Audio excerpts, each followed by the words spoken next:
Bettina von Leers. I teach in the International Development Studies program, and together with Leslie Chan and Suzanne Sicchia and Sue Bunce, we've organized this event. And over to Suzanne.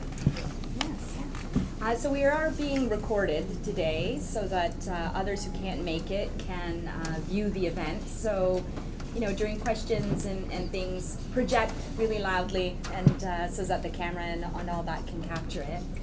I think we're going to begin by Professor Chan, Leslie Chan, coming up and doing a land acknowledgement and some other things. Yeah. Well, first of all, welcome everybody to hopefully the first of many this type of events that we hope to organize. Again, thanks everyone for joining us and lending the time here for this conversation that we'll be having. We're very thankful for that, but we're also very thankful for the land on which we're operating. University of Toronto's land is situated on land our Indigenous communities have been living for thousands of years, the Huron, the Senecas, and most recently the Mississauga of the Credit River. And we're thankful for their stewardship of the land. And a moment like a gathering like this, I think, is particularly relevant in terms of reflecting on acknowledgement, why we're here, who we are, the kind of privilege that we have, and the kind of system that we engage in, the kind of institution we're at, and who's in this room and who isn't in this room, and the kind of conversation we're privileged to have, and who else should be in this room going forward. So, having said that, I'm just going to stop and introduce Professor Amma Alawala. He has a long title. He's Special Advisor to the Dean on Ace Graduate. I thought I memorized that earlier, but I know I was going to mess it up. Ahmad teaches in City Studies program in the Geography department. I know Ahmad for a long time. In fact, I was on his hiring committee many years ago, and for that I'm very pleased because I've seen him do very interesting things on campus, particularly with regard to community engagement. And so it's actually, I should acknowledge that with a lot of support and guidance from him, that we were able to get a grant that would also then allow us to have this kind of gathering. So I'd like to introduce Ahmad to say a few words of welcome. Thank you. Good evening, everyone. So my name is Ahmed Alawala. Some of you know me, and I look forward to meeting you if I haven't met you yet. Experiential learning is my current portfolio here at the University of Toronto, and experiential learning has been sort of a hot topic over the last few years, not only here in Ontario, but more broadly across North America in conversations around higher education and what we're supposed to do at the university. Often experiential learning is framed what I would call somewhat narrowly as work-integrated learning. The policy discourse is sort of suggesting that universities need to do a better job in getting students ready for life after graduation. And while there's nothing wrong with that, while in fact I think we have a commitment, even an ethical commitment, to prepare students for life after graduation, I sometimes find that the conversation is fairly narrow, fairly instrumental. It's about employability, it's about career readiness. That's why I'm so happy that we have been able to secure this funding to support the initiative that Leslie, Bettina, Suzanne, and some others are leading. And I'm equally happy to see this event tonight come to life. The Community Knowledge Learning Hub, as they call it, is close to my heart because it addresses what I think are two important and often neglected dimensions of experiential learning and community engagement of institutions of higher education. First, with your explicitly critical focus, and by that I mean a focus on critical pedagogies, critical participatory forms of research, but also a focus on structural analysis of society. The Community Knowledge Learning Hub has the potential to be an important space, an intellectual space, for non-instrumental forms of community engagement and experiential learning to flourish and to thrive. That's my hope, and I think this is in good hands with you. Furthermore, as we encourage colleagues and students to embrace community-engaged learning, to embrace community-based participatory research, we need to make sure that we provide the institutional support to do it in ethical and sustainable ways. And the Community Knowledge Learning Hub, this initiative that you're leading, with its focus on ethical community engagement, cultural humility, research and social justice, critical community-based methodologies, and knowledge translation and social action, is precisely doing that. So I'm thankful to the three of you for your leadership, but also importantly, I want to mention Kimberley Tull's work over many years here on this campus, Suzanne Bunce's work, and many others, and including our community partners who keep reminding us of that commitment as well. And secondly, and I'll come to a close very soon, secondly, no matter whether we approach community engagement from a critical lens or not, we need to think about how we as an institution engage with external partners, develop relationships, and do that in sustainable and ethical ways. So anybody in the university engaging external partners needs to think about the ethics of doing precisely that. So I'm really happy that you've chosen the ethics of community engagement as the theme for this evening. Often reciprocity is mentioned when thinking about the ethics of community engagement. Reciprocity is the sort of exchange with the aim of producing equality between different partners. I want to sort of put out there as a way of closing that, yes, I like the notion of reciprocity. Let's establish that as a baseline for the work that we do. But I hope that we can creatively and boldly develop and center new values that underline our work. And I wanted to put one out there, which is the ethics of care. With that, I mean a normative ethical theory centered around interpersonal relationships of care and benevolence. What might community university partnerships look like that are centered not just on reciprocity, but on actual care? What work needs to be done to implement an ethics of care in our partnership work? What systems need to be changed to make that a reality? So I look forward to learning from all of you, from the panelists, and hope that we can push the conversation by holding on to the notion of reciprocity, but also creatively expanding it and adding new terms. So thank you very much for setting this up tonight, and for everybody to be here. On behalf of the Dean, I'd like to welcome you as well. Thank you very much. Okay, so just to give you a sense of the format for today, I'm going to introduce our panel with some very brief bios, and then we're going to turn it over to each to sort of speak to who they are, their role, their agency's role, and their interest in today's theme around ethical community partnerships and engagements. And then we have a few questions, very concise, I think, that we'll put to the panel, but is a little bit open, and we'll turn it over after this to some question and answers or dialogue discussion from the audience. And we are being recorded, so again, just use project your voice when you speak, yes? So I'll just sort of go in order of who is seated, how we're seated. So our first guest is Joanne McKiernan.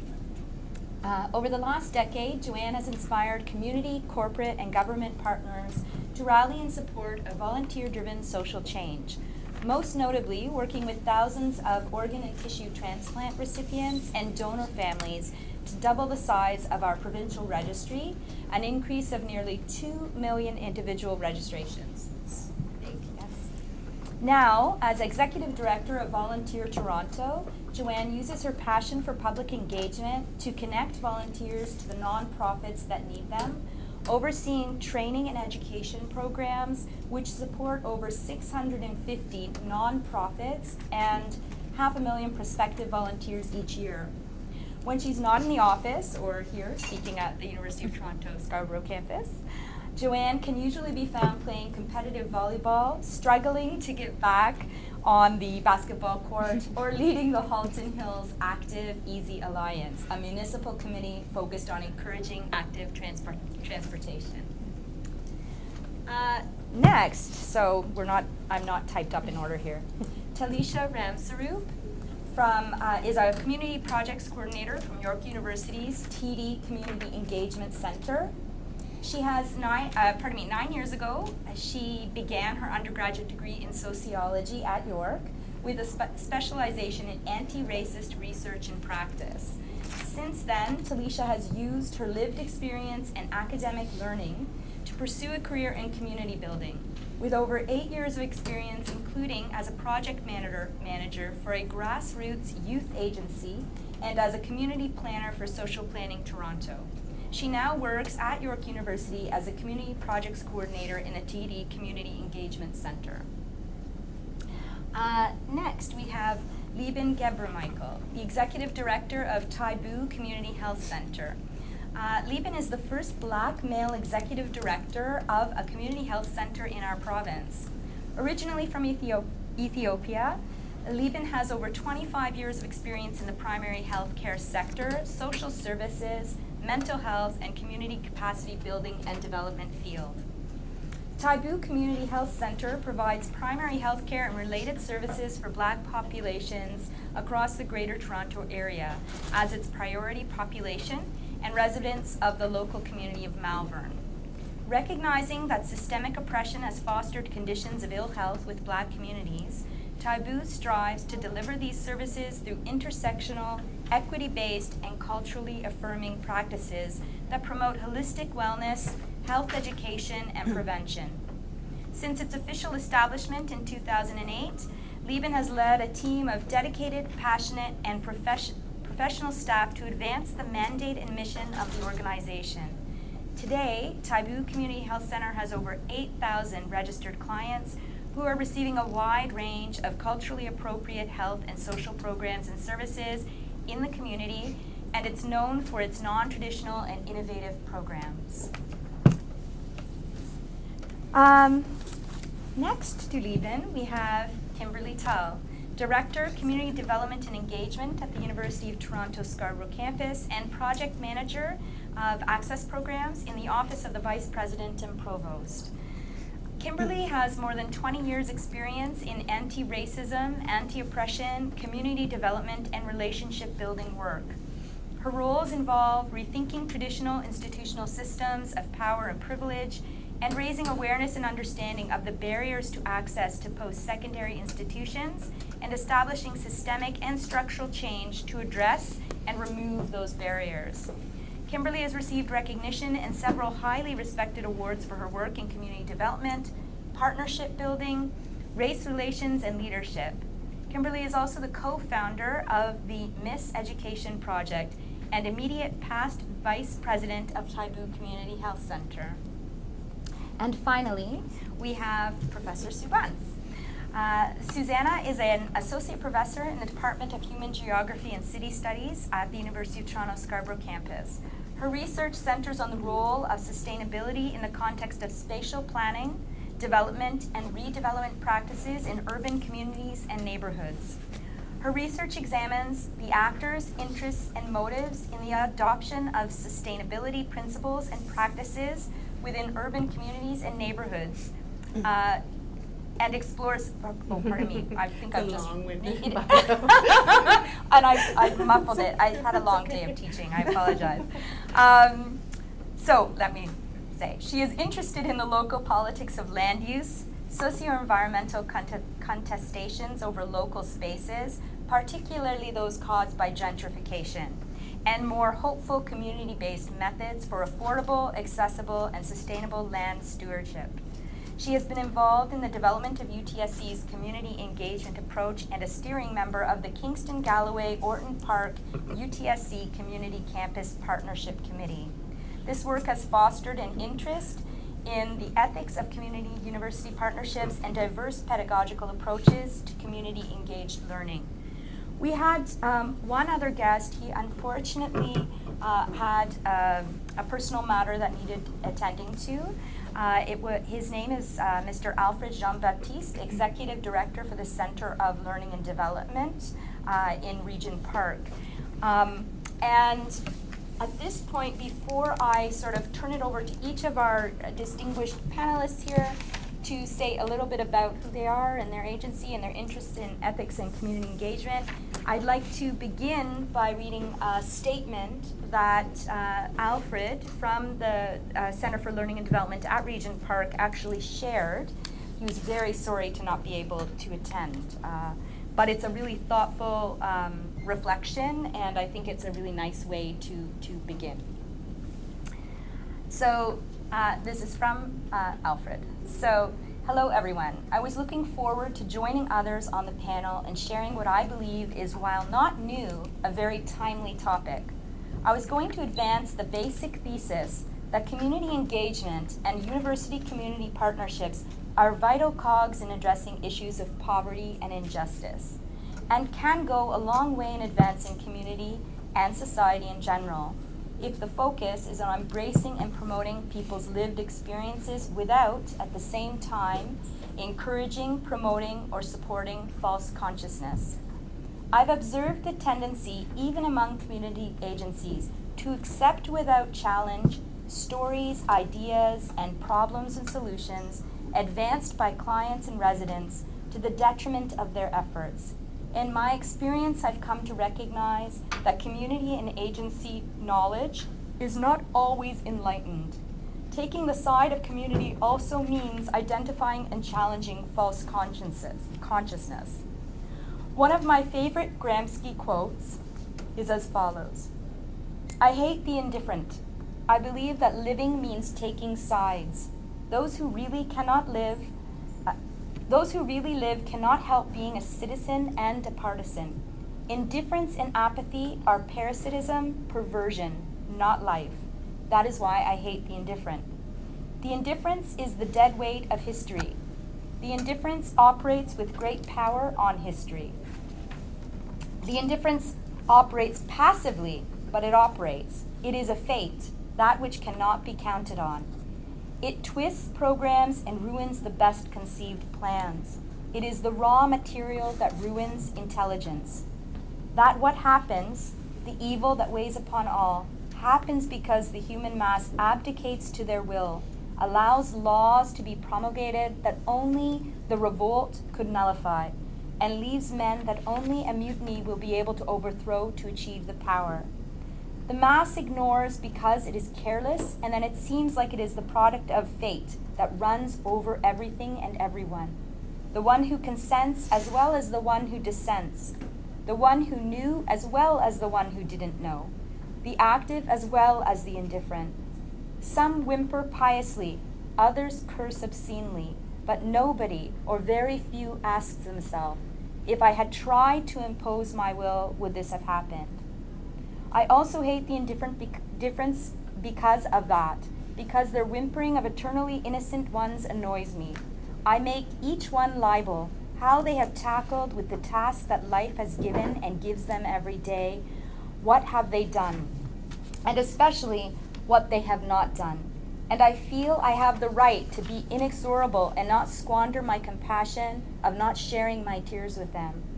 I am partisan. I am alive.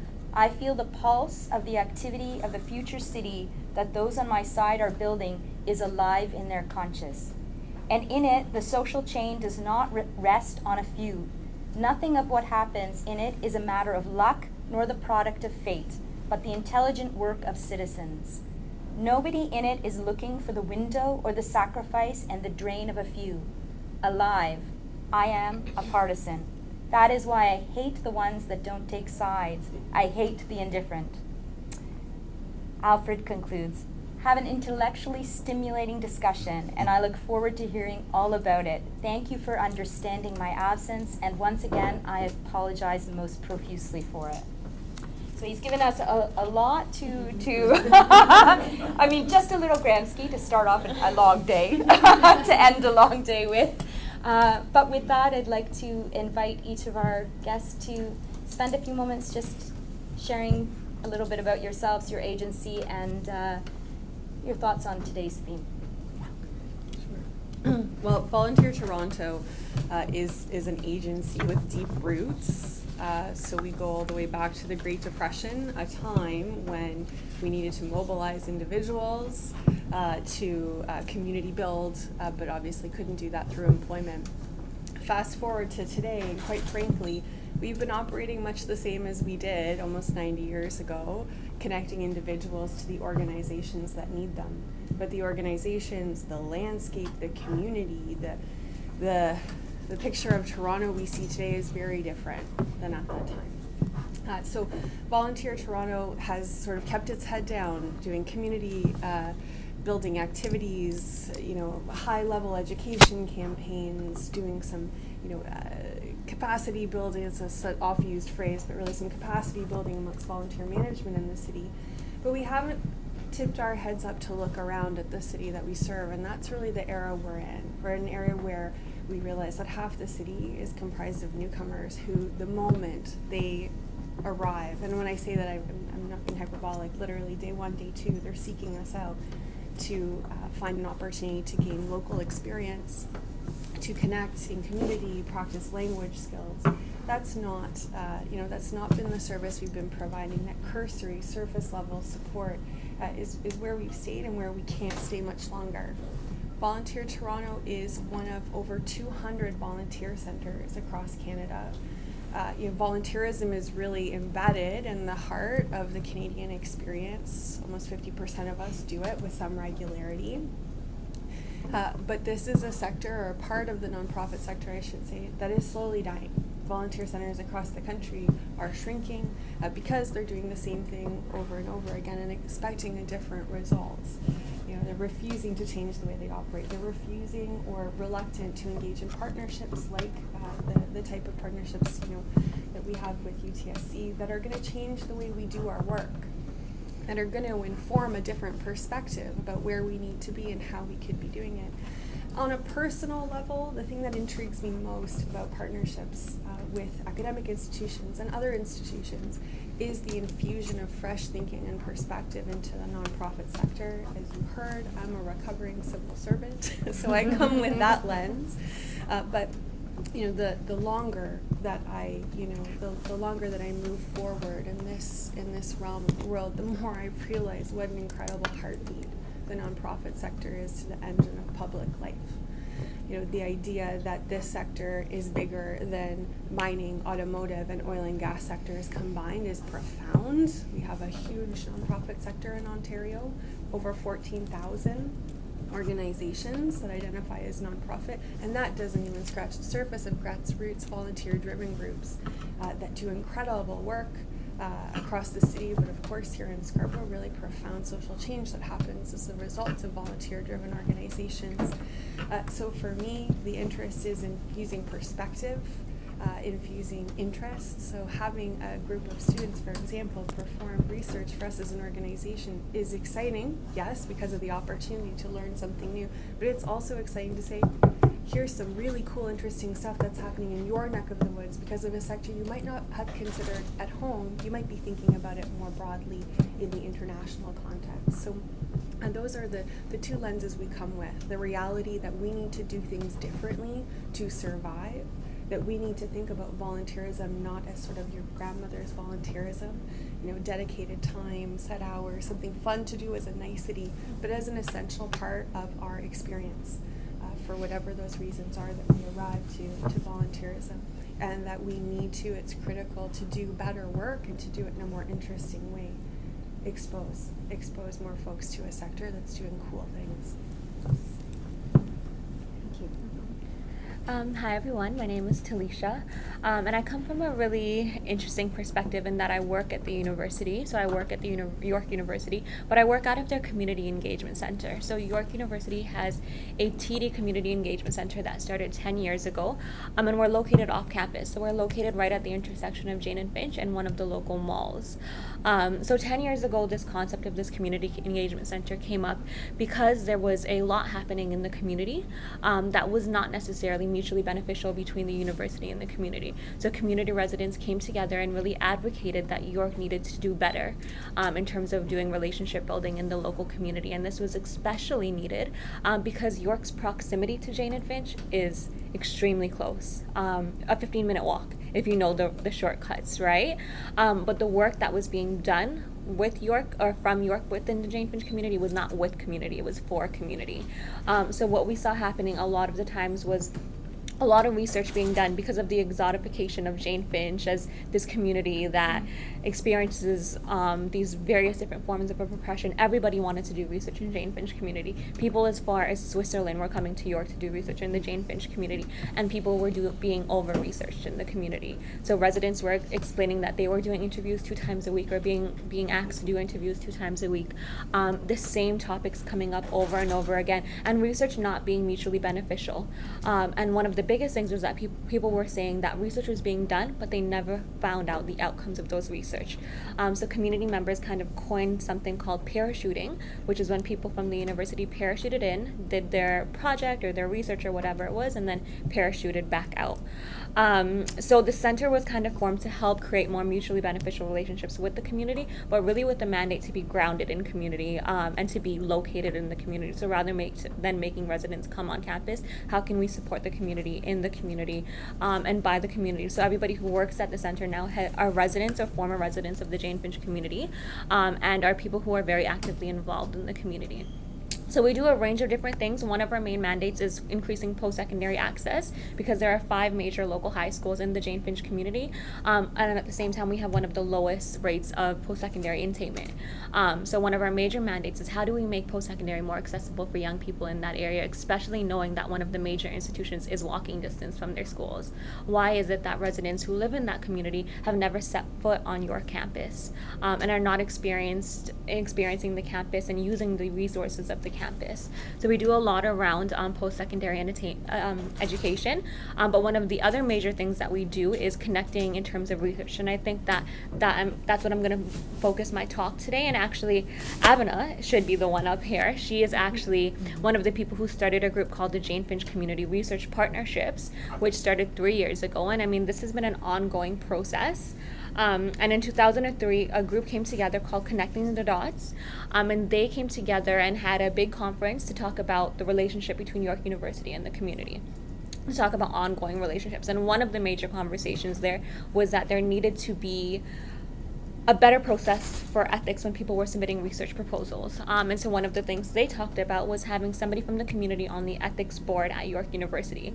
Fast forward 3 years later, Abena started this amazing partnership called the Jane Finch Community Research Partnership to kind of take on that work. And we slowly realized that it was not feasible to have somebody from the community on that board because of the time commitment and the level of work that it would take to kind of review every single ethics proposal document when we were really only interested in learning about the ones that were about Jane Finch.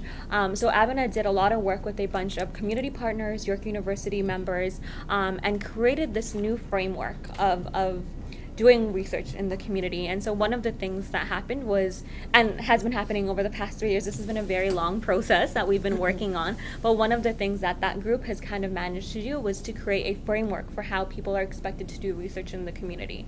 So it's a document, it's a principles document that lays out all of the different principles we expect researchers to engage in when they're doing research in the community, including things like a holistic understanding of the community rather than a stigmatized notion of the community, including really valuing community perspective and that knowledge and being willing to compensate that perspective of knowledge. So just shifting the way research is done in the community. So that principles document is part of this larger process that we are hoping to implement at York University, whereby anybody who's doing research and is submitting their ethics proposal, if they are doing research in the Jane Finch community, they have to indicate it on their ethics proposal, and then they will then be redirected to a website which includes information about a Jane Finch Research Advisory Board, which is a separate board that reviews all research proposals that are hoping to happen in the Jane Finch community. And so the idea is that people will go through that board in addition to the already existing ethics board at York University. And that board is made up of community members, nonprofit organizations, some faculty members, and so research will go through that board as kind of a way to make sure that the research being done is being done in a meaningful way. It's being done with community with community as opposed as for community, and also as a way to connect researchers, right? So if somebody is coming in doing research that we know would be good with this nonprofit, or we know somebody else has done work, how to build on that as opposed to redoing the same kind of cycle. And then the last part of that work was creating a repository. So one of the things we heard, like I mentioned, was that research was not coming back to the community. So one of the last pieces of this big project is to create a physical space and an online space in the community where all of the research that is done about the Jane Finch community could be accessible to residents, because a lot of residents were saying they never found out what the feedback was, and a lot of nonprofits were saying we could have used that research to write a grant application, and a lot of students who were pursuing their masters or their PhDs were hoping that they could have access to that research in order to continue doing their work. So that process we're still kind of working on it. We're in the process of doing public consultations to see if the model is one that community likes and exists, but that's kind of one of the main reasons I'm speaking here around ethics and doing community university work as an example of how we've kind of set up this ethical process for doing research in the community. Wow. That's great. So my name is Liban from Taibu Community Health Center, and we are a primary care provider as well as community programs, health promotion, health intervention, health education. As it was mentioned earlier on, our primary focus is the Black population across the GTA, but we also serve all the residents of the Malvern neighborhood, and we have two kind of focused projects on the Francophone communities in Scarborough and the indigenous communities around mental health and addictions. So community is part of our name. We'll call Community Health Center. So and you will see how community is important in different areas. One is the governance. So all CHCs or community health centers, one of their attributes is having community governed. They are community governed, so people from the community are responsible for the organization's direction and programs and services. And then the program themselves are delivered, at least at Taibu, for what I know, is delivered with the community's participation, and I'll talk a little bit more about that. And thirdly, I think the other piece around our community is building the community's capacity, whether it is individual skills or group skills, or their participation in different activities, either at the center or within the community, and in the principle of health promotion, taking ownership of their health and social environments. So we are, depending on what the question is, when I'm asked, we are fairly new, so we're about 11 years old. So people are asking, why are you not doing this or that? I'll tell them we're only 11 years old, so give us some time. But if some people comment and say you're doing all this, then I say, yeah, we're just only 11 years. So we're young, but we have grown over the past probably 5-6 years with a renewed kind of strategic direction from our board of directors. And the main areas of what we really want to do is engage the communities in such a way that it's the community that is making the decision. Whether it's a program, whether it's a direction, rather than us doing all the planning and decision and then going to the community to either inform them of what we're planning to do and invite them, or to ask for their participation.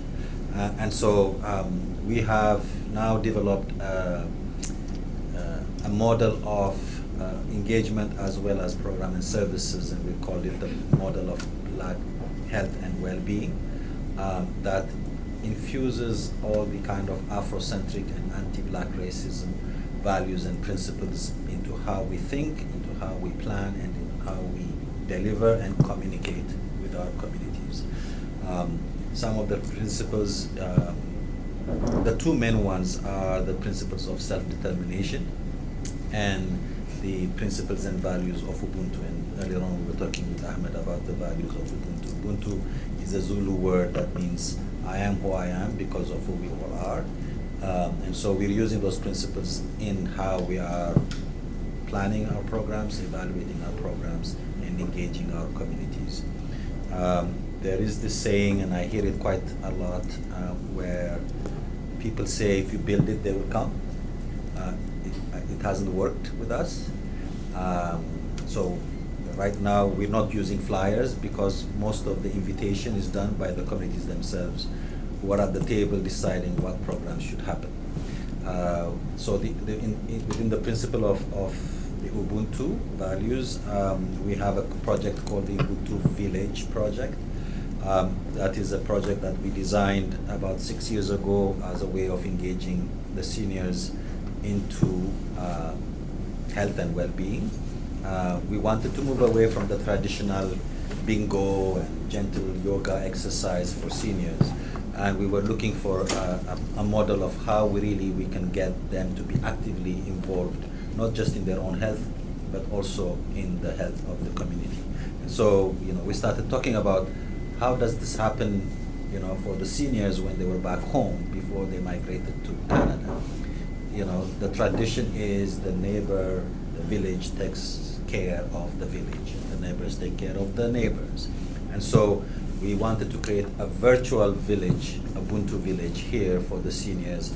And I think that worked very well because we started engaging them with that value and principle. And today we have engaged over 3,000 seniors in the North Scarborough region. We have close to about 35 activities and programs happening at any one time. They're all led by the seniors. We have the Ubuntu Elder Council that has about 15 members. They put the organization to shame because their meetings is very well organized. They have their minutes before the meeting, a week before the meeting, whereas our staff meeting was scrambling the day before or the day of to send right? But these are seniors who really felt that this was about them. And they wanted to make a difference about how they are, but also how others are. So we have programs like a care and visiting group that goes out and does the visiting and the caring when somebody's sick, when somebody's hospital, when somebody has lost a family member. We have a writers group that are now writing their first or the second publication because they did one around a nutrition, a recipe book, that a poem and a recipe book together, right? So they used poetry and writing to design a culturally appropriate poetry book. And now they're working on their own experiences and feelings and how it was when they came.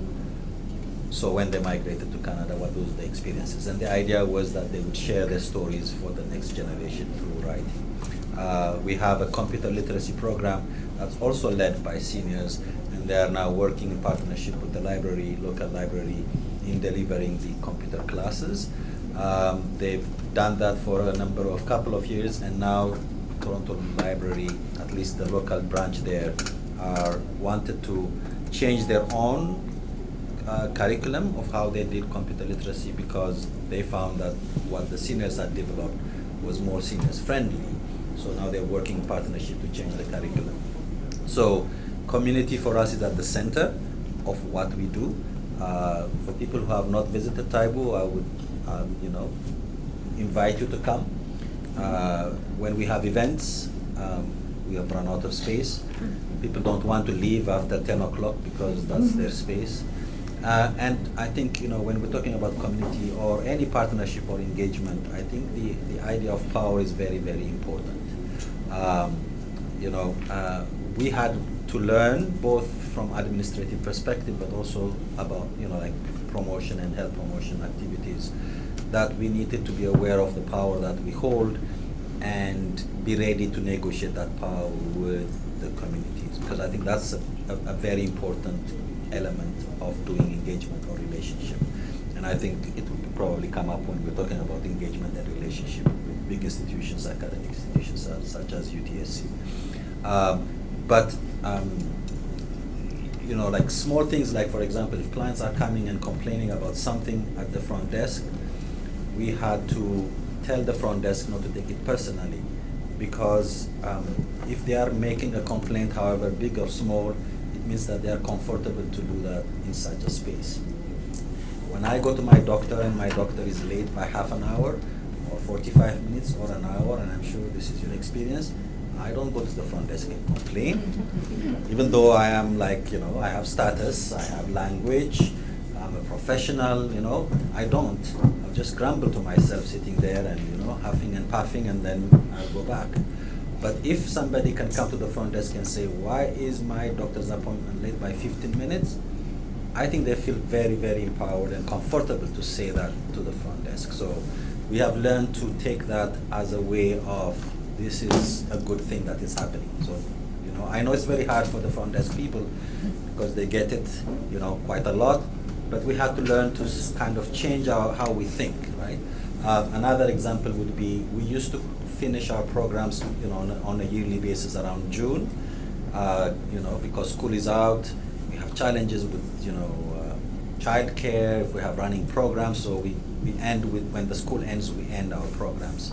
And the seniors came and they challenged us and they said, so from June to September, where do you think we're gonna go? This is a space that you said was for the community. You can't close the space, right? So they came, they had their petition ready to engage us in conversation. So I had to explain to them and say, okay, our staff should be able to take some vacation. We need time to do some planning for September, but they still insisted in making sure that they could have more time, because these are seniors who are isolated, and if they can't come there, they have nowhere else to go. That has been a space for them to connect with other people.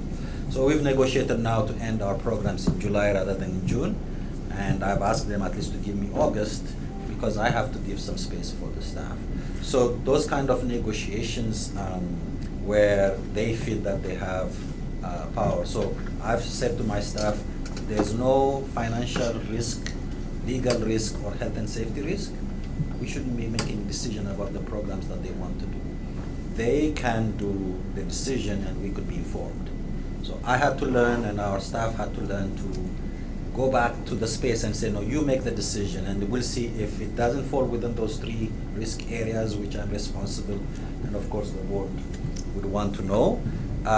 They can make the decision, because if we have funding for a seniors program, it is their funding, not Taibu's funding. So we had to change the way we're thinking. So I think when we're talking about community engagement and relationship building, I think those kind of, turning it upside down and starting from that kind of level is very important. There was one thing that skipped me. Maybe it'll come up in the questions. I'm going to try to speak. I think I'm coming down with something, so bear with me. Evening, everyone. I'm Kimberley Tull. My pronouns are she and her.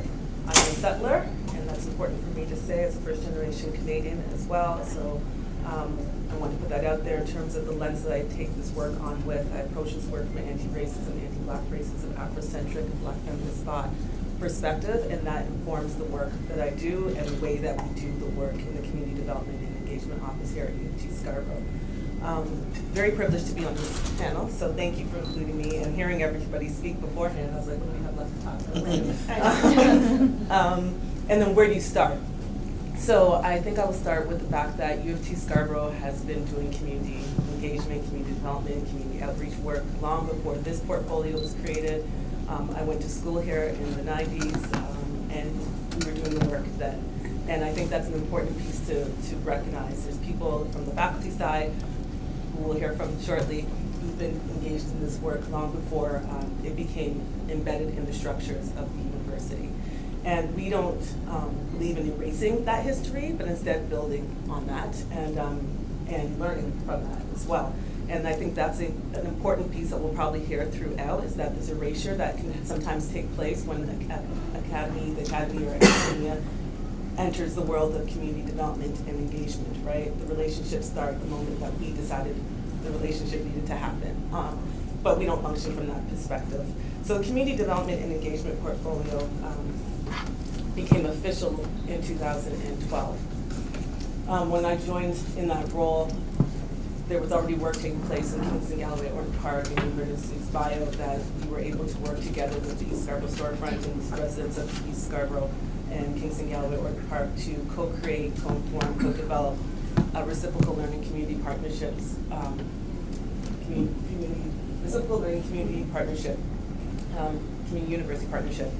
We like long titles around here. I should also mention my title has also changed, but maybe I'll get into that a little bit later.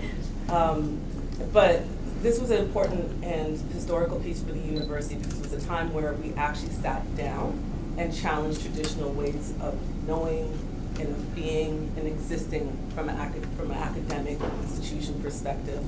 And you'll hear throughout, possibly, I probably will raise it, I think Ahmed mentioned it earlier too, this notion of humility. We call it institutional humility. But I think that was the beginning of the University of Toronto Scarborough having to confront that level of humbleness. Sitting down at the table with community partners and being told no, and we won't do it, and that's not the appropriate way of doing it, is something the university traditionally hasn't been able to hear. And so, been very happy to be able to see that, and that has been basically the foundation for how we've been able to engage and do the work. And I say we, my colleague here is Melanie Blackman from the Community Development Engagement Office is here as well, so I speak in we's. It's not like I have another, but we. So really and truly, the Community Development Engagement Office was originally designed to humanize the institution in terms of being present, and not in a public relations perspective, and there's a reason that it was not situated in the communications office, but instead of strategic affairs. It was meant to actually remove people from the ivory tower and actually engage and have conversations with people in the community. And not to have conversations with an ask attached to it, but to have conversations to learn and to understand, and to acknowledge how the work has been done and where we may be able to fit in with that work. And so I think it's very critical to understand that the location of the office, where it is, also helps to influence the culture and the structures within the institution. Community development, community partnerships, we always have this conversation, community relationships, whatever you in community engagement, is something that can become a buzzword and everybody can engage in this work. But is it being done in a thoughtful way, in an intentional way, in a way that actually considers people outside of the academy? Oftentimes, I think for us, we think about, oh, we can do work with the community, and a lot of assumptions are then placed on community. We can do work with the community, and we think about it only from what we want from the community, and not necessarily the other way. And so, we too, have been struggling with this word reciprocity. It's this notion, this concept, and we hear it, but what does it actually mean? What does it mean in practice? And so, for us, it's looking at ourselves. In recent years, we've been calling ourselves an anchor institution. And what do we mean by that? It's a local place-based community development strategy. It's about organizations or spaces or people who are rooted in place and aren't leaving anytime soon. It's about institutions that have a vested interest in the socioeconomic well-being of the community.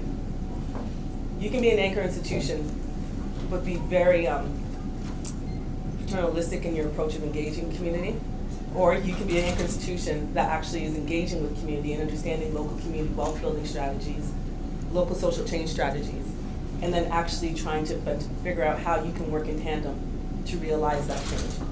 And that's the approach that we bring to this work. It's engaging with community partners like Taibu, like Volunteer TO, like the East Scarborough storefront, to identify what's already happening in community, to identify how the university can use its position of privilege, its economic weight, to elevate some of these conversations, to amplify voice. It's part of our responsibility to infuse community voice and into the university, decolonizing spaces and minds and ideas, rethinking the ivory tower, which isn't always an easy task, but it is having those hard conversations with those who are making decisions about the university. It's having those conversations with those who are engaging in community-engaged research, community-engaged leadership, learning, about, you mentioned Felicia, right? That's her name, about the principles and values that you bring. It's ensuring that those principles, practices, and values that we've established in the beginning of this office, alongside with the community partners, are actually being seen through. There's a thread of it. It's being honored. There's this level of accountability that's happening with that. Oftentimes we say these things, whether it's community or equity or whatever the case may be, but what does it actually look like in action? And so the responsibility of our office is ensure that that those words are actually operationalized in a way that honors and respects the people in the community, community voice, community perspective. It's troubling the systems. It's ensuring that the senior executives understand how the implications of the work that we're doing can have on communities, so that we're not having this extractive approach to community engagement and community development. And really and truly, I think for us, on a more personal level, it's about ensuring that a space that historically hasn't been created for the majority of Scarborough, that the majority of Scarborough sees themselves here in multiple ways, whether that's in the classroom, teaching, accessing space, administration, however that may be. It's an opportunity for us when we think about community development engagement to really challenge ourselves about the traditional way that post-secondary institutions have been created, the toxicity that comes with that, and then how do we ensure that we rethink those systems, that we change those systems, we dismantle those systems to ensure that it actually accurately represents the people in which we share this community with. I think I'll leave it there. There's more than Kim, that's really hard to go after. I don't know if I can add much to that. But, it's wonderful to be invited to speak here and to hear the experiences of Felicia, Lincoln, and Joanne. So I will speak a little bit about the faculty side, because I think Kim's touched a lot on the institutional side and some of the dynamics that have happened over time and are still occurring. I just a little bit about myself. I started working with community 11 years ago when I started started the City Studies program and the Department of Human Geography here at UTSC, and I was working, I was just interested in working with communities as part of my interest in urban communities, my research, and I have been working with the director of the East Scarborough Storefront on a project outside of the university as a volunteer with the East Scarborough Storefront. And so I had the connection. I also grew up in the neighborhood that the East Scarborough Storefront is located in. So I had a sort of a personal interest in working with the East Scarborough Storefront as well. So really, I hadn't questioned my role in community engagement work at the university more than that, and I started 2 courses in 2008 that looked at working with communities. One, a service learning course where students were placed for 4 hours per week with a local organization working in the East Scarborough area, and the second, a community-based research course. So really reflecting my research interest, but also sort of this emerging interest in teaching about community. And both courses were offered off campus at the East Scarborough Storefront. So that was, I think, the first time that the campus had seen courses being taught off campus. And so that provided a lot of room for students to learn firsthand about the community, being in the community. Since then, so I've been teaching CIT CO2, which is the service learning course, since that time, and Professor Alawala has taught CIT CO1 for the past 9 years, I think, probably now. So there's these 2 courses that sort of evolved over time. But it's interesting being sort of, I guess, I've been called an OG, I've been called a pioneer of community, and so it's kind of interesting. The pioneer part is actually kind of interesting, is because it sort of uses colonial language to think about community, which is what we're trying to get away from. So over the years, I've thought about my role more and more, about why I started doing this work in the first place, and how this has evolved now into almost a situation where every single faculty member has this sense that they have to be involved in community work, which raises a lot of different issues and problems. So if you work in an organization and you're getting lots of phone calls from the University of Toronto professors to be involved in your organization, I apologize deeply. So I wanted to kind of play on this idea of more than good intentions, which is the theme or title for this forum today. And that came up in a conversation that Suzanne and Leslie and Bettina and I had about this sort of idea of why we do this work as faculty members. And so I'm taking sort of wearing the faculty hat here. And so what are the kind of, how can we move past good intentions? And with this institutional focus, and not just institutional focus, but as Tom mentioned in his preamble, is that there's a government imperative now to get universities involved in doing community engagement work. So with all these different levels of interest in community engagement, how do we do ethical community engagement from the institutional side, which Kim's really well articulated how we do that or how we think through that, but specifically as faculty members, how we do that. And so one of the things I've thought about more recently is sort of this instrumental role that faculty members have. What are the reasons they do this kind of work? So we often talk about reflexivity in terms of the actual partnership dynamic, or how communities work with universities and universities work with communities, but we often don't talk about self-reflexivity, so our own role in what we're doing and why we're doing this kind of work. So if it's sort of a career development trajectory, or whether it's we're doing this because we're interested in this work. So that kind of analysis, I think, needs to be done if we're going on this trajectory of more and more faculty members getting involved in doing community engagement, working with community organizations. We need to have these kind of forums, and I'm so glad that we're doing that tonight, and I think hopefully it's the start of something that we can have on a regular basis to ask these kind of hard questions. Why are we doing this work? What is it in it for universities and campuses? What is in it for faculty members? And how do community organizations benefit and sort of absorb some of those dynamics? The second thing I've been thinking about recently is this idea of saying no, and that on the community organizational side. And so often I've heard some of this discourse around people saying, well, community organizations, so they don't want university involvement, they can always just say no.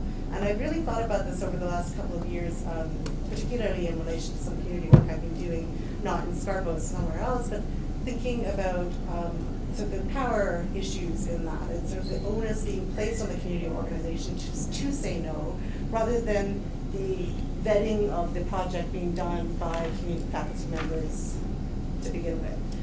So this idea, there's still this sort of pioneering idea, right, that faculty members or institutions come up with an idea of what they want to do, approach a community organization, ask for their consent, and then the onus is really on the community organization, I think, as Talisha really accurately pointed out in terms of that idea of parachuting, for that organization to have to say no. And so I want to sort of think about ways to reframe that. I'm not sure if I've come up with an actual answer, but I think that we need to think about how we get away from that dynamic and that pattern. And maybe Talisha, you have some ideas around how to do that, but how do we actually move past that trajectory? Because the idea often for these partnerships come from the institution, the faculty member, and not necessarily from the community organization, although that's not always the case. And so issues of sort of putting the onus on the community organization to say no, to set the parameters and negotiate, all of that takes time and labor, and in a situation where organizations are already dealing with funding cutbacks, with capacity issues, with labor shortages, it really does put a lot of strain on the capacity of community organizations to do this kind of work. And I think we need to recognize that, honor it, and find a way of really addressing it. And I don't think we've come to a point where we've really done that. And I would like to hope that we can do that, and through these conversations, it's a really good start. My third point is around sort of the ethics of care, which Ahmed sort of raised, and sort of the respect and reciprocity, sort of praxis and reflexivity. All these terms are really important. I think thinking through why we do this work, both from the organizational side, the community organizational side, as well as the institutional side. Perhaps we don't necessarily have to come up with one word, but we can play around with a bunch of different words and think through what we mean by them in a reflexive way. And again, having this be a start of the conversation on those kind of terms and ideas, and what's meaningful for the community and what's meaningful for the university, for students and faculty. So someone once said to me, when you think about community engagement, We're thinking about students, community organizations, and faculty members, as well as the institution. So there's a lot of different actors involved in these kind of approaches that we need to think about what's meaningful for all these different actors and what is good in the long run. And more than what's good and more than what is good intention, what is ethical, what's really beneficial and careful. So I'll leave it there. I just want to mention one sort of in the history of my involvement in community engagement at UTSC. One, I think the best thing that UTSC ever did when it came to community engagement was hire Kim and Mel, because they were really pivotal in developing a community engagement strategy that was based on what Kim mentioned, this idea of reciprocity, but more carefully about how community organizations can work with the institution in a very interesting, innovative, respectful, human, and humble kind of way. And I think their work has been really, not to use the word instrumental, pivotal again, in thinking through how community organizations across Scarborough work with the institution of UTSC. So I just wanted to put that out there, because it really has been, maybe their work has been really, I think, helpful for faculty members to think through how to engage with community organizations. Anyway, that's all I would like to do today. So we had a series of questions, but I think some of them have been sort of mulled over a little bit. So I'm going to take some liberties with the questions a little bit, if that's okay. And I invite anyone to jump in if they feel inclined to do so. I guess I'd like to put a question to the community folks that are represented today. We've heard a little bit, I think a lot actually, about sort of ethical, what constitutes a kind of key ethical considerations in community-university partnerships. And I wonder if you have also some insights you'd like to add to that. What do you see as, I mean, you've got a room, a captive room, and then a recording of academics and folks. I think the sound is okay. I think it's all set up. Yeah, I think we're okay. But I'm wondering what each of you perhaps has to say about kind of key ethical considerations from the community side in terms of engaging with the university in partnership with us. What do you see as kind of guiding ethical principles that we should be taking into consideration? Just jump in with a sort of maybe general theme to start. The thing that strikes me about the partnership that we have with UTSC is actually the theme of access. This is the first partnership we've ever had of this kind, and it wasn't because we sought it out, and it wasn't because UTSC sought us out. It was sort of the magical in-between of someone who created that connection. And so I've been reflecting a lot since we began this work on all the other organizations who don't have an opportunity to benefit, or also wouldn't see themselves worthy of benefiting from this kind of relationship. And so for me, what starts to rise to the top is this idea of access, that there is a hierarchy in this sort of vision of community, and who gets a chance to play in the sandbox and who doesn't even get close. I was going to start with the idea of even dropping the word ethical in that conversation, because it's a very academic terminology. Because I was listening to Talisha earlier on, and you were using more of the values and the principles and stuff like that. I was joking. But on a serious note, I think it's very important that who approaches who and for what, and as we know, partnership and engagement should bring benefits to both parties that are going to come into a relationship. So I think that is a good point of starting and saying, okay, and to be very transparent in what it is that both parties are going to benefit out of, because then we can align the decisions that we want to make based on that.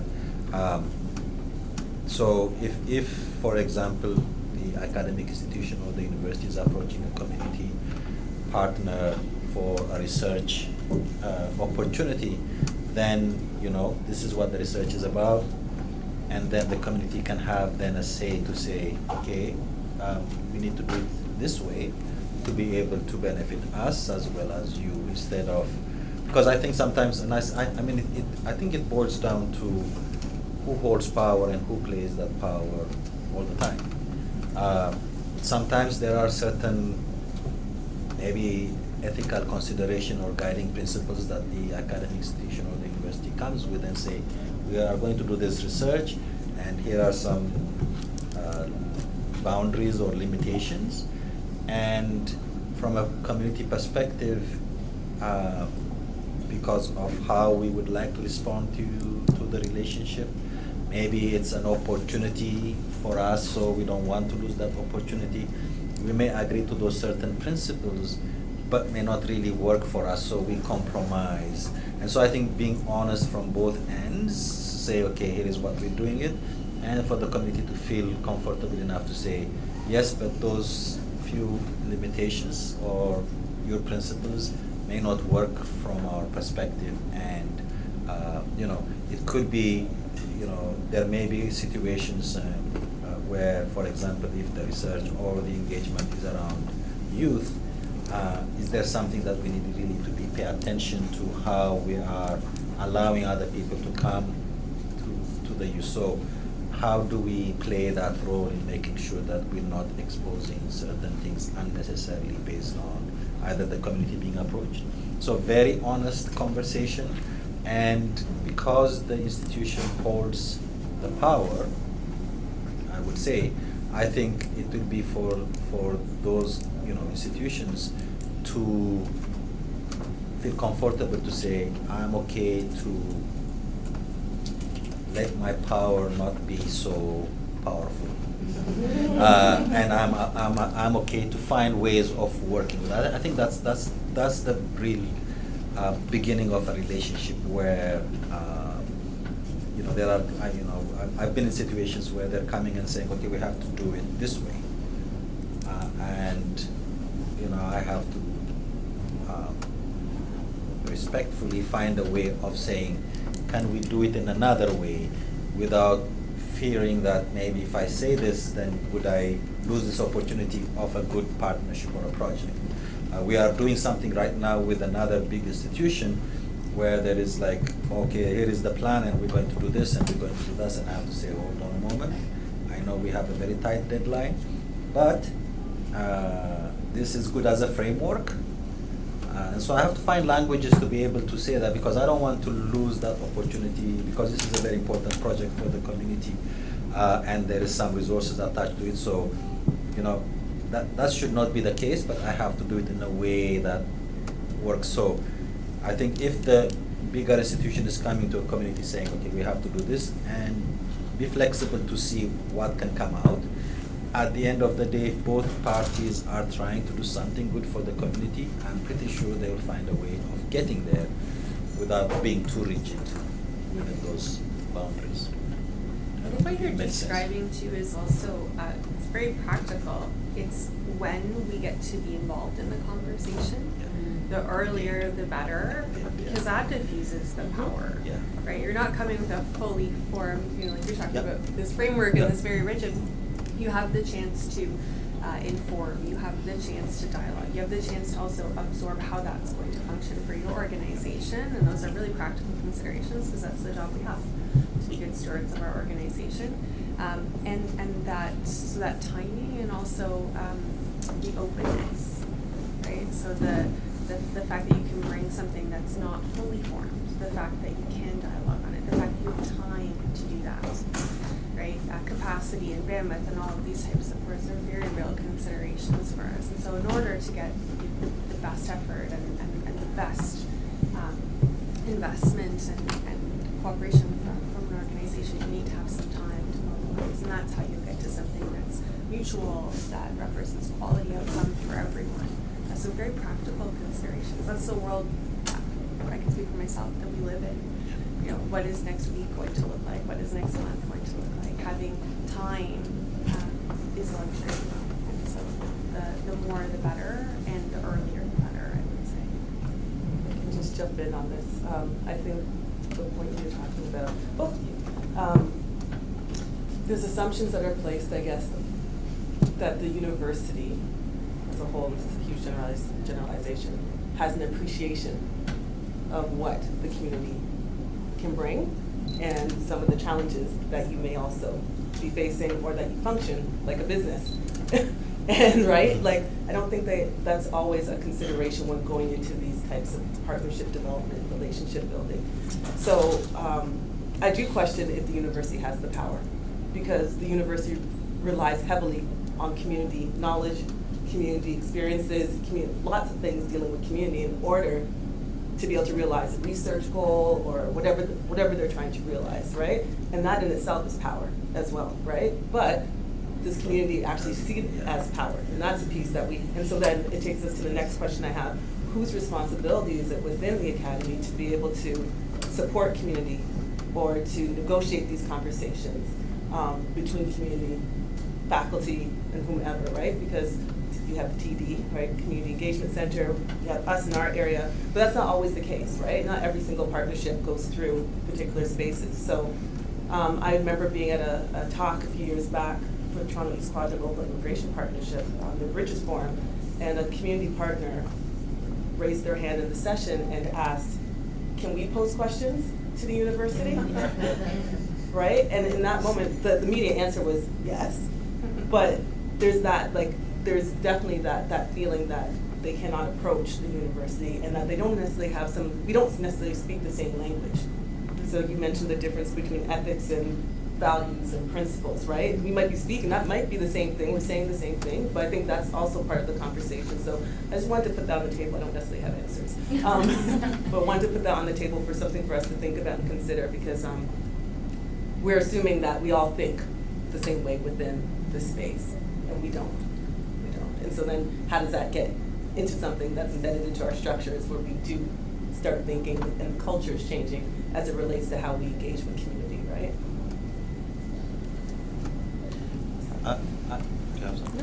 So the other thing I wanted to say, and I'm just reflecting now, is there's also another dynamics that needs to be raised, is also who this community organization is.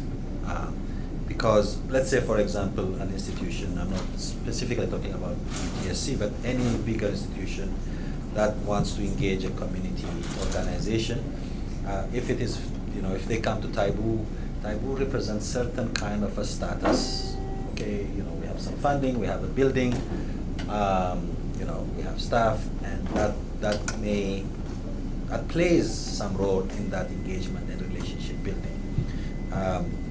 But there are some other smaller community organizations that maybe institutions would like to engage with, and definitely, there is that equity issue that raises of who the community organization is. And I gave the example of Taibu, but there may be another organization that may look differently because of what that organization work is. Right, so we are working with very racialized communities, and we have a mandate that is working with a certain population group. That also plays some role because of how discrimination, anti-racism, anti-black racism, and anti-oppression operates. And sometimes those are not visible or they are not deliberate, but they are, as we were talking last time at one of the discussions, the unconscious bias of how relationships are built based on an institution and another community organization. So in some cases, maybe Taibu as an organization may have privilege, and in some instances, Taibu may not have privilege, but may be discriminated against because of who they are serving.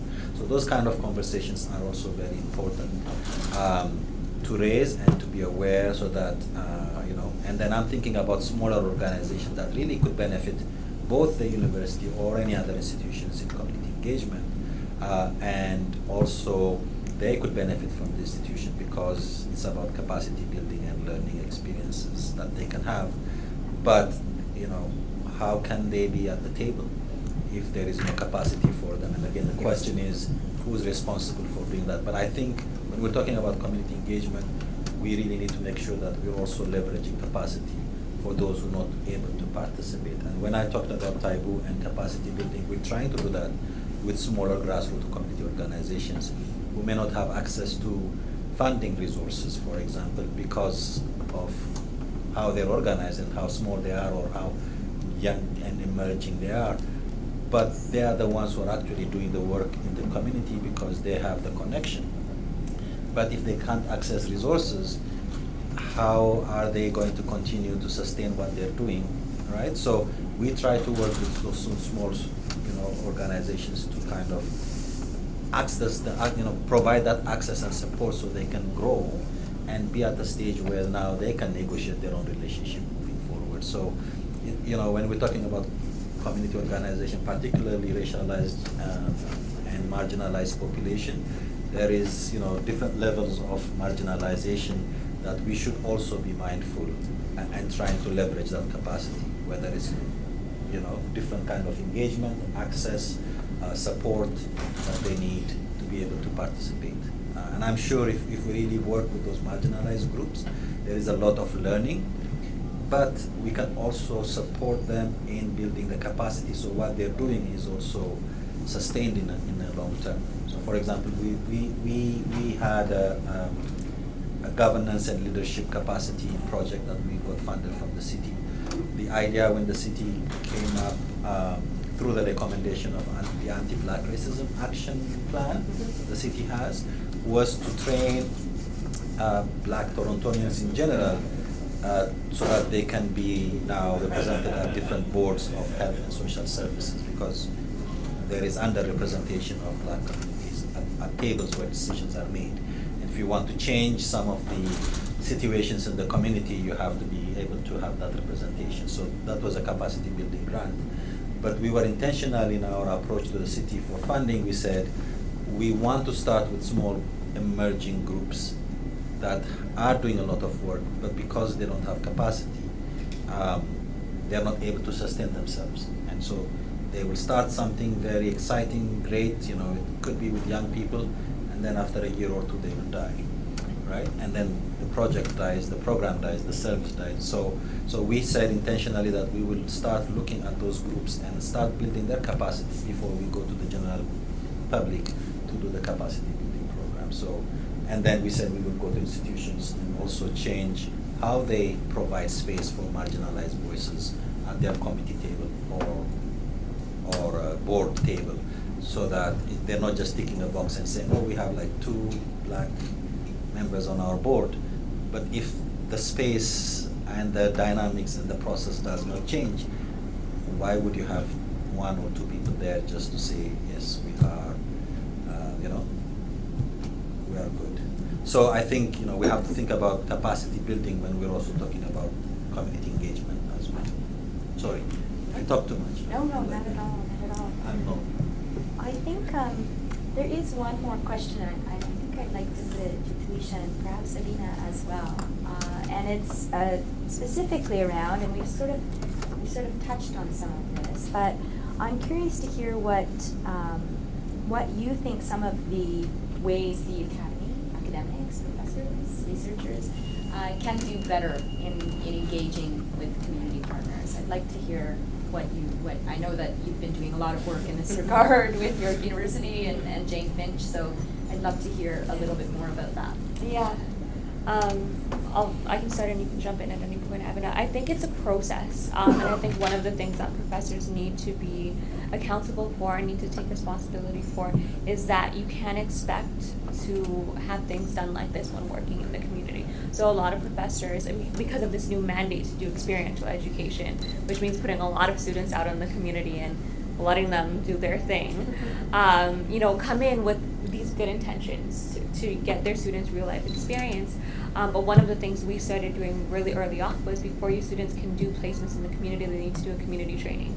So we have an orientation that we run for students, where when they come in, they have more of an idea of what Jane Finch is like and more of an understanding of the different community organizations. And this is something we piloted for the first time this year, and we started with just 2 nonprofit organizations, the placements that were going to them, so about 20, but January we're hoping to do it wider so that all of the new placements coming to the community come in and spend a day learning about the history of the community, learning about the extractive nature of relationships between your university and the community before, know the community dynamics, know the population makeup, have a more wholesome understanding of the community before they go in.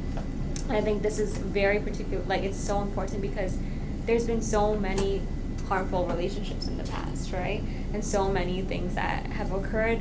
And I think a big part of it is that Jane Finch is so active in saying we're done. And so loud with saying we don't need to do these partnerships anymore. We've done them, they've not worked. And nonprofit organizations have said, you know what, when we take on students, it's a lot of work on us, and that work needs to be valued as more than just kind of my students are doing you a favor of coming in, right? So changing that conversation as from my students are helping your organization to we're actually preparing your students to know how to work in the field, and we're teaching them valuable skills and seeing that as a resource, right? So I think that's one. And then another thing is being patient with understanding that these processes don't just happen like this, that they take time. So if you have an idea of a partnership, or if you have some ideas, there's a lot of trust issues there. There's a lot of unbroken trust in the Jane Finch community. So you need to start with building that trust, because the experience traditionally has been that when university professors come in to do anything in the community, it's caused harm. With a few cases of not causing harm. So if that's the experience, you are starting from a point where you need to build trust with community, and you are starting from a point where you need to understand community needs before you decide on what your project is. And we've been the CEC plays an interesting role as kind of a buffer, which I'm sure is similar to what this campus has. But we've been kind of, playing that buffer in that, for example, last year, a bunch of community nonprofits were like, we are so dependent on government funding, and with the new government, we don't know what's going to happen. What can York do to help us navigate this? And so we touched base with Schulich School of Business. The professor teaches corporate social responsibility, and built into her class an assignment where her students were building pitch decks for nonprofit organizations to use when they are approaching corporate sponsors, right? So something that they took away, these nonprofits spent a day working with the student, and then the students presented them back. But at the end of it, the nonprofit organizations had a full pitch that they can use when they approach corporate sponsors potentially, right? So how do we start from the community, and when the community says they need something, we build on that. And then the other thing I'll say is one of the unique ways we've kind of been able to facilitate these community partnerships is through a grant process that we call the Catalyst Grants, which happens out of the CEC. So it's a small grant that we offer every year for 5 partnerships, and it's $5,000 each. But it's community coming up with an idea that they can use support from the university from. So a resident, for example, last year a resident came up with this, or wanting to document these stories, because one of our communities, our Toronto community housing complexes was being relocated, and it was a very bad process of relocation, and the community member was like, I want to make sure we have the stories of all of the residents who are now being forced to leave their homes. Connecting them with a professor out of the Environmental Studies Department who teaches city planning, and getting them to do that project together, and then using that to go to the City of Toronto to depute on the closure of the housing, right? So that's been a unique way that we've kind of navigated that. So it's not so much professors coming with their ideas, but how can these partnerships be built in community and start there? Yeah. Does anyone else want to add before I open it up to the floor for some questions and comments? I just have to comment that I love that flow. I love that you're there letting community know that you're able to support these kind of efforts. As an organization that touches almost every subsector in the nonprofit world, we're often the recipient of all kinds of offers for some sort of support or some sort of project, but always with an agenda. And more recently, we've seen the flow of these offers from the private sector. Always some sort of consultative project with a high value dollar attached to it, so very enticing for ourselves and for our board, but always with a very set agenda, and typically not our own. So whether it's an agenda around time when something needs to be completed, or reach, or the scope or nature. And I really do love and I believe that that's reflective of what we need as organizations to have an outlet for an idea or an issue or concern that can be shaped or supported by the resources. Even the learning that's mutual and reciprocal and really exciting. So congratulations to the team. Yes. And then one last thing I'll say is one of the things that I found we really pulled on faculty to help us do is to advocate for these pieces to be structural. So rather than it be, I know a professor who does incredible work, maybe they can help it out. How does this become policy at York University, right? How does this become, York University has a mandate to do this, this, and this for community. York University has to hire 20% of their employees from the community. How does it become mandate? And one of the ways we've kind of done that is we started a community of practice on campus. So anybody who's involved in community engagement comes to these meetings 4 times a year. And that's when we do a lot of the advocacy pieces in terms of how do we make this policy at York as opposed to, I know a professor, exactly. And those are some of the conversations we're having on our campus as well. So when I talked about the anchor strategy, that's now part of the way that we're doing things. And we're seeing that in just the strategic plan that's going to be coming out. You're going to see more of that kind of language, and when we say that we're connected to the senior executives to be able to embed this work into the structures of the institution, regardless of if it's myself or Melanie, Ahmed, Sue, it's actually still going to continue to happen, right? And happen in a good way. And happen in a way, and I'm happy that you mentioned process. So we have a saying here, and it says it's not what we do together, but how we do it. So process. And so focusing on the relationship building, I mentioned the humanizing the institution, but that's all part of it. That's how you build trust. You don't build trust with bricks and mortar. You build trust with actually having conversations with people and being consistent and lending your air, lending your privilege at times of the academy to be able to advance local social change agendas, local community priorities.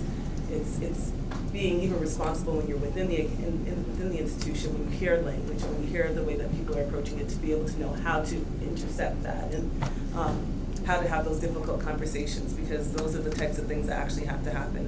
When you get phone calls from community partners saying, I've been approached by this faculty member, it doesn't feel like it's in line with what you do and what you stand for at the institution. Or they're trying to take advantage of us, or they're just further marginalizing us, or, then what has to happen? Who's, right? And so this piece about this being, this thread, this being embedded within the institution, this appreciation for process, relationship building, done with this asset-based lens and not this deficit lens of community, and then ensuring that we talked about earlier, but community voice, and when I said infusing community voice, it's not me speaking on behalf of community. It's ensuring that community is actually at the table, and at the table, regardless of where the table is, right? Even if it's our strategic planning process. We have a session that should be coming up shortly for the community. It's having those conversations with the folks who are making those decisions to ensure that community is brought up to speed about their involvement to date, how that information has been used, the expectations of the university, how we're going to be held accountable to community, and what the community voice had to say, and then continuing to have the community voice involved in those processes is really critical to the way that we have to do the work, I think, for any post-secondary institution dealing with faculty or the administration side of things, because it takes one bad experience for people to turn away and also distrust to form.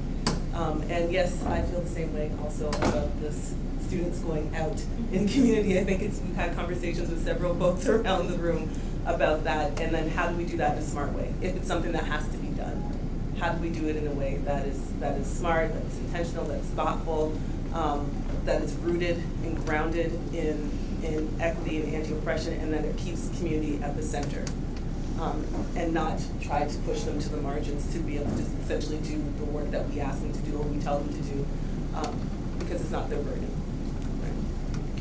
If I could just add, sorry, particularly from our perspective, from Taibu's perspective, and I'm very excited. We have started the conversation and it's shaping up really in a very positive way. But I think from Taibu's perspective, we were established to address some of the inequities and disparities that exist within the Black community, whether it's health, whether it's social determinants of health, or any other kind of outcomes. You know, almost all studies show that, you know, in some respects, except for the indigenous communities, the Black community is at the bottom of any kind of health and social outcome. It's a very systemic problem, long-standing, and you know, all the historical and all that context that we need to do.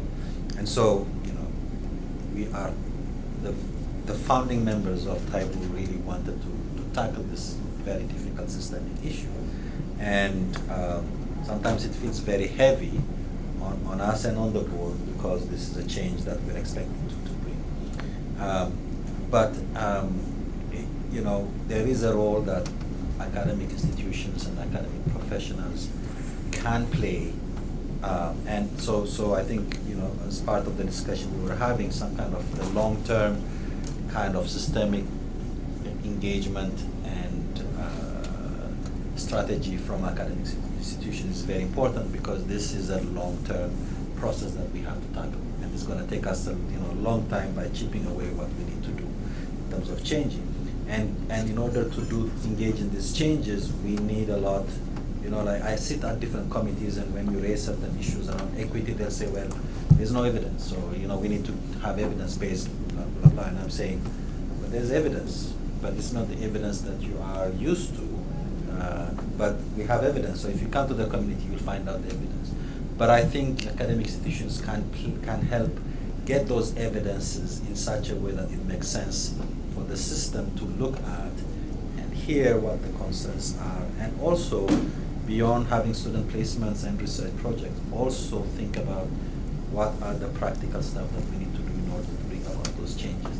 So I think from an organizational perspective, I mean, there's a lot that we can do that can really, number one, if we are able to bring evidences that bring about change, whether it's in policy or in practice, I mean, that's what academic institutions would want to do, I believe. But imagine how that is going to be beneficial for organizations that work in Black communities and for the Black community if those changes could be realized based on policy changes, right? We've seen so many policy changes happen because people who have power in institutions were able to create either a paper or research and stuff like that.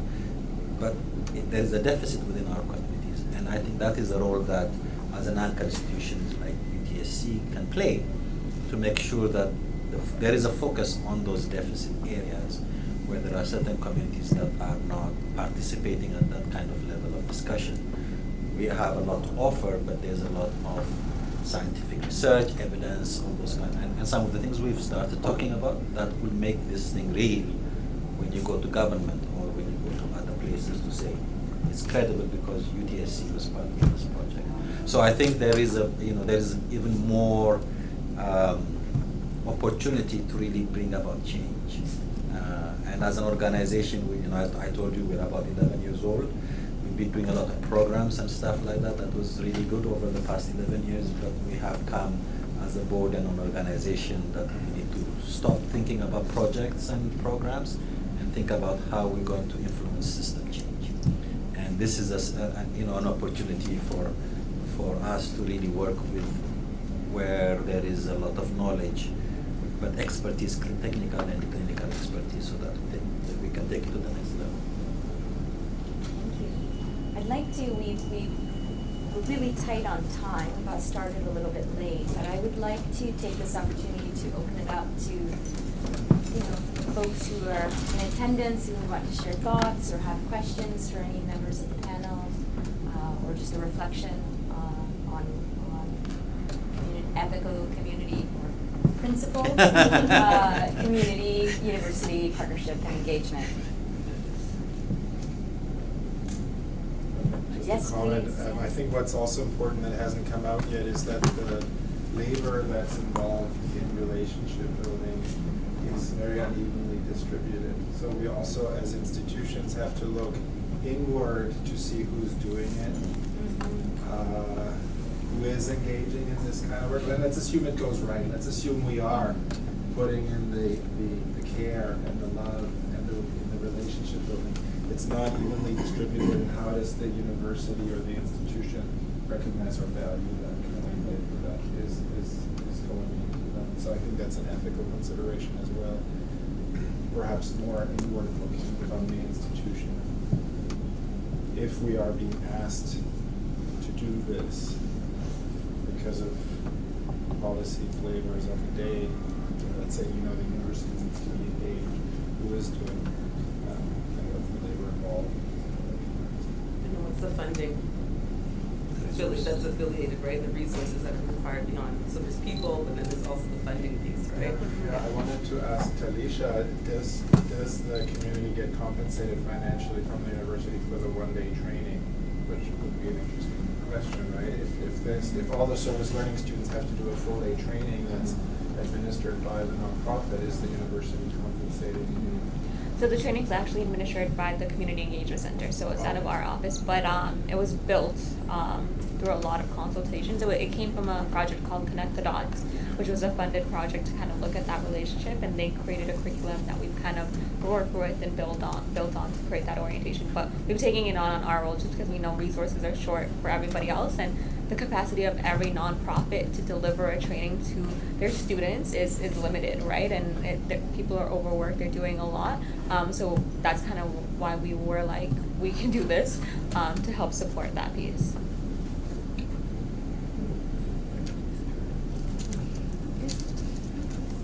Hello. I'd like to thank you all very much for your presentations. It was really empowering, actually, and I learned a lot. So I'd like to thank you, and very humbling too. And my question is, to remove ourselves from this colonizing attitude that maybe the university may have had when we're thinking about working with community partners, how could we know what the common interests are, for example, in the community? So in other words, if I have students who are interested for a course in being engaged in the community, how do I find out that there's an organization that has a particular interest without me having to knock on somebody's door and say, I have this project, would you be interested? How can we sort of meet halfway? How can we do that? On our campus, there's a few ways that you can do that. You can come to myself or Melanie Blackman, she's over here, we're in the community, and as we define community for U of T Scarborough, it's Scarborough, Durham, and Markham. So we make it a point to being out at tables and networks to build those relationships. We have a really good understanding of what's taking place, and so that's one place. Al's sitting beside you. He's another individual that you can connect with, and Sadaf up here, who's the ILE coordinator. So between us, and then we can reach out to our contacts as well, and that's even internal contacts to identify who might be a great connection for you. We also reach out to our community partners who are also connected to their network. So I might send Lieben a message saying, this is what's been approached. Is there someone who's also thinking along these lines? And then for us, Melanie and I broker that relationship, so we will do the introduction, we'll actually sit in on the meetings at the beginning to support in any which way possible. And then once we feel confident that the relationship is in a good place, we step back. I'll take an example. We had a partnership with Toronto East Quadrant Local Immigration Partnership, and they approached us. Well, we've been on their partnership council for many years for a grant opportunity that they had. And they needed someone to build a repository, technical support for them. And I was like, I think I know we have folks in management, computer science who can be able to support this. So connected them to our colleagues over in management, the Bridge, and then Christine Arsenault. And we set up a series of meetings. But the call, like the phone meetings or the in-person meetings, was one community partner and maybe 10 U of T Scarborough people. is a community partners initiative, right? So the role is for, right, to stay, so the reason I'm engaged in it, not to necessarily micromanage, but to ensure that community partner is being heard in those particular spaces. So we will be on a conference call, I'll hang up, pick back up the phone, and call our colleagues at the Toronto East Project Local Immigration Partnership. Were you happy with that meeting? Did you feel your voice was heard? Was your goals and agendas and right? Is it in line with how you want to advance this particular project? And then once we get to that point where the back and forth happens, we're happy to walk away from it. And then we're also there if something's not going quite the way that folks need it to go, they can reach out to us and we can come back and have those conversations from both the community and the university side of things. So there's folks around, but we're definitely here to help and to support that relationship building, leveraging those relationships within community with other faculty members. Because also it's also something that comes up, is that those cross-discipline, interdisciplinary opportunities. So you might have something that's really interesting, and then I hear from Lynn beside you. Lynn has something that's really interesting, and then you haven't connected because you don't know each other. And you don't know that your work is even overlapping, right? And so then we can connect those two areas, and then potentially connect with community partner, and then bring everybody to the table at the beginning to co-shape, co-develop, co-inform whatever the project may look like.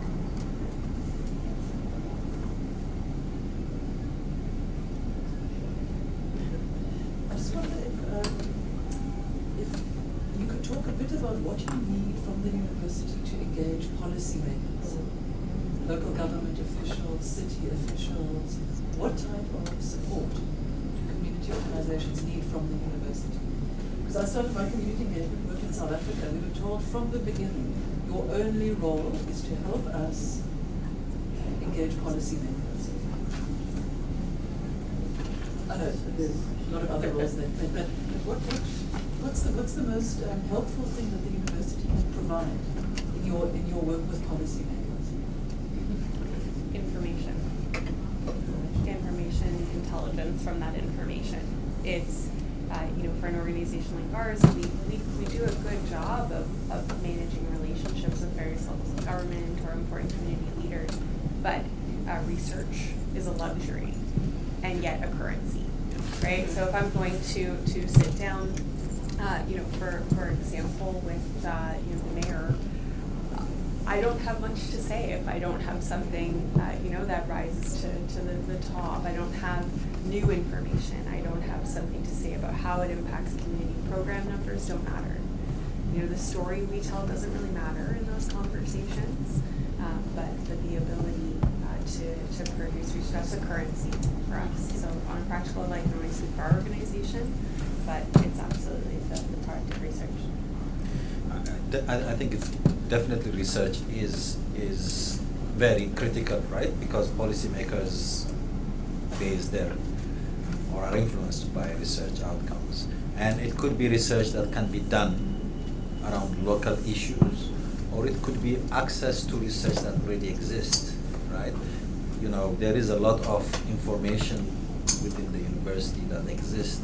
How do we get access to those kind of information that then we can at least localize it or make it something relevant to what we're doing or which area it is, and then we can present it to policy makers. Particularly for us, as you know very well, there aren't a lot of research, race-based research done in Canada. There are a few, but not enough. We rely on research done in the States or the UK, so maybe that's an area that we can work together to make sure that some of the research are relevant to certain communities that are not represented in research for various reasons. But that could be something that we can also work. So there is something that we can do, but there's something that's already done that can be shared. I think those would be important. I just want to see if I can build on what Rebecca said about the importance of research, because after all, that's what sort of the big currencies of the university. But there's a big mismatch between what the university value as research versus what you're saying is hugely missing in local needs, right? And it's because if you do research of local communities and publish in local journals, they're not counted the same way as you would in a big name journals, because University of Toronto is very much into this ranking business, right? And now they even have rankings for community, the SDGs, right? So they're ranking university according to the SDGs. So I think in a way, how do we tell that story? Is that, that you said it's the sector of, social economy is bigger than the oil sector, but we're not engaged with this huge sector at our own detriment, right? So how do we tell our administrators, our funders, our policymakers that we're missing a huge opportunity? It's the first time, ironically, that it's being clear to me the bias in some of the research that impacts our program. And when you talk about race-based studies and how most of the research we have on volunteerism is from the UK, it's from other parts of the world. And it's difficult for us to bring that information to policymakers when now funding is so dependent on proven models, right? And we're sort of stuck between a rock and a hard place. We're not the ones necessarily to produce this information or this research, but we're being asked consistently, show me something that works here in Canada now. That's a light bulb moment, not to borrow from Oprah, but it is a light bulb moment for sure, putting those pieces together. Just very quickly, we're coming to the end, so I'm sorry. I just want to say a quick note on research. I think I've been thinking about this for a while, and sort of research and teaching so often at the university where our work in communities is separate between research and teaching, not so much both. And I think the research piece actually can be even more detrimental than the teaching piece, because it does sort of tend to replicate and reproduce the same sort of extractivist tendencies that the university has done in different realms and different spheres since universities have been invented. And so this idea of the ivory tower, kind of, this concrete veil between the university and the community, and faculty sort of launching or parachuting into community and extracting research and then going and publishing in top-tier journals, etc. So, or using it to advance their career path. And it's something that I feel complicit in, and something that I feel really I find it's very problematic, and I feel conflictual about it, and it's something that I've almost said to a colleague downtown, it's almost like I don't want to do community work anymore because everybody's doing it.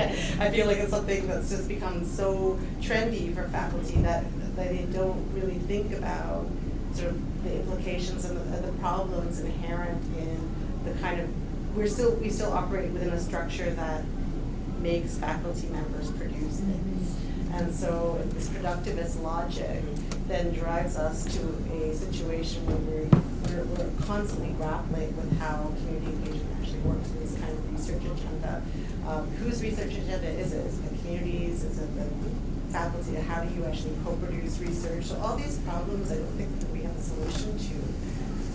But I get worried when faculty members do community-based research writ large without thinking through these issues first. Not to say that that's not happening, but I think the conversation could be more robust. And just to add to your point, I know you need to wrap up. The piece around intellectual property. 2 quick points, and then we wrap up. Yes. The piece around just intellectual property, as we talk about who owns yes. this research, right? As we're engaging with research with community. And it's oftentimes community ideas, community voices, community experiences that are being documented and then published. And then someone builds tenure. Exactly. Right? They get tenure based on it. Yeah. So as a question, why can't community-based research be of a good quality that gets published in higher-ranking publications? Because the relationship that has not worked from Taibu's perspective, as I was, we've had a couple of attempts to work with academic professionals, is because the focus that they really wanted to do was their own personal agenda and on publication, and so we couldn't meet somewhere that was beneficial because it was their agenda pushing. But I'm thinking if it is a good publication that has good implications, however it is for academic purposes or policy changes, why, whenever there's a community attached to something, it's not That's what at least I understand. I may be wrong, but it's not good enough for that kind of ranking. I don't know what. That's part of the colonial system, because all the high-ranking journals are owned by the publishers. Right. And in order for you to get circulation internationally, they have to judge your articles to be of international relevance. So an articles about Scarborough is not going to get published in a journal that's supposed to have international audience. So that's the faulty logic of these kind of things. I wouldn't say that. That's to disagree with you. I wouldn't say that's necessarily the case. I think that community work can be published in international journals. It just needs to be conceptually rich. So the empirical case is not so much the driving imperative of that work. It's the conceptual framework that becomes the focus for international readers, even though the local case. So I think these things can be done well. But what concerns me, I think, around faculty and sort of institutional logic is that there's this notion of academic freedom, that once professors get tenure, they can pretty much do whatever they want, and they can say whatever they want. And so this very sort of medieval westernized logic of, professor being the arbiters of expertise, and I think that is the problem. Faculty members actually feel at liberty to be able to dictate and produce without much. So that logic needs to be assembled a bit. Not to say it's so much the dynamic, but the logic. Okay, very, very quickly. We really need to wrap up. Making me think, we talked about like time constraints, money constraints, and even being pushed to do research and produce, and really systems that aren't conducive to this ethical responsibility that we're talking about, and being more than good intentions. So my question to the group would be, what would be our response to unethical behavior or values? Because we're talking about all of this stuff, but at some point it becomes a secondary priority. And it is up here, right, where the power lies. So how do we question that or even resist that as we think about embedding this in our systems that can effectively make change? Just the question. I think it's the next seminar. I think it's the next seminar. You've given us a lot of food for thought. I want to thank all of the panel members. It was a very rich discussion. I hope that everyone in attendance enjoyed it. Abina, thank you also for joining us. We really would have liked to have had you sitting up here. I thought about giving you my seat, but then I thought I was putting you on the spot. It's on camera. Okay, all right. Well, thank you to all of you. The conversations will continue. It won't end here, and our group will be looking at another session like this, and of course it's recorded, so we'll share the link with folks as soon as it becomes available. But thank you very much for your time.